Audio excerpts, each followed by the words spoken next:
ఇప్పుడు రంటపాలలో ముఖ్యమైన కార్యక్రమం జరుగుతుందండి.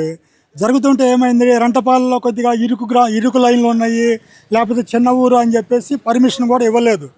మరి ఇప్పుడు టీవీలలో వస్తుంది, వార్తల్లో వస్తుంది. ఇప్పటికైనా ఈ రంటపాల గ్రామాన్ని ఆంధ్రప్రదేశ్లో అన్ని గ్రామాలు ఆదర్శంగా తీసుకొని గ్రామాలను ముందు అభివృద్ధి చేయండి. ఏ పార్టీ అయినా ఎవరైనా సరే గ్రామాలను అభివృద్ధి చేయాలి. ఇవాళ ఇక్కడ ముఖ్యమైన కార్యక్రమం, కనీసం 10,000 మందికి 15,000 మందికి ఇక్కడ భోజనాలు మినిమం అరేంజ్మెంట్ ఉంది. అయినా కూడా ఇక్కడ గ్రామం అనేది సరిపోదు అని చెప్పేసి క్యాన్సిల్ అయిపోయినాయి. మరి పోలీస్ డిపార్ట్మెంట్ ఇదే విషయాన్ని పట్టించుకొని అన్ని గ్రామాలు, ఆంధ్రప్రదేశ్లో ఉన్న అన్ని గ్రామాలు ఇక నుంచి అయినా అభివృద్ధి చేయండి. ఇంకో విషయం ఏమి చెప్తున్నానంటే, ఏవైనా ప్రభుత్వ పథకాలు ఇచ్చినప్పుడు కులాలు, మతాలు, పార్టీలు చూడకూడదండి. అది చాలా పెద్ద తప్పు. ఎవరైనా సరే మళ్ళీ గతంలో జగన్ గారు చూసారంటారా ఇలా? జగన్ గారు అందరికీ నిజాయితీగానే ఇచ్చారండి.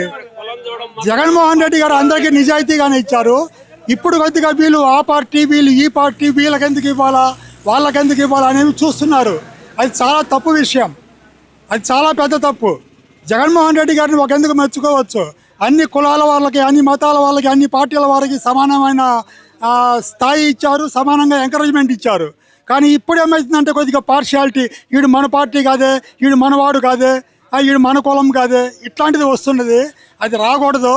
ఆ విషయం అక్కడ పెట్టి ఆంధ్రప్రదేశ్లో ఉన్న అన్ని గ్రామాలు వ్యవసాయం అయినా సరే, ఈ రోజున విజయవాడలో ఆర్బీఐ పెట్టారు. అదే స్థాయిలో ప్రతి ఒక్క గ్రామాన్ని అభివృద్ధి చేయాలి, ప్రతి ఒక్క గ్రామాన్ని. మరి ఈ రోజున ఐఐటీలో ర్యాంకులు వస్తున్నాయి. మరి అదేవిధంగా ప్రతి ఒక్క గ్రామాన్ని అభివృద్ధి చేస్తే రైతులకు కూడా చాలా ఉపయోగం ఉంటుంది. 100కి 50 మంది రైతులకి కొద్దిగా డబ్బులు వస్తే 50 మందికి అసలు రావడంలా విపరీతమైన నష్టం వస్తుంది. కాబట్టి ఏమైందంటే ప్రతి ఒక్క గ్రామాన్ని అత్యున్నత స్థాయిలో అభివృద్ధి చేయాలని చెప్పేసి ఇక నుంచి అయినా ఎవరైతే మీడియాలో మాట్లాడుతున్నారో వాళ్ళకి నేను రిక్వెస్ట్ చేస్తున్నాను. ఈ రంటపాల గ్రామాన్ని ఇప్పుడు ఉన్న సన్నివేశాన్ని ఆదర్శంగా తీసుకొని ప్రతి ఒక్క గ్రామాన్ని అభివృద్ధి చేయండి. విజయవాడలో ఆర్బీఐ పెట్టినంత మాత్రాన ఏం సరిపోదు. ప్రతి ఒక్క గ్రామంలో ఆర్బీఐ పెట్టే స్థాయికి ప్రతి ఒక్క గ్రామాన్ని అభివృద్ధి చేయాలండి.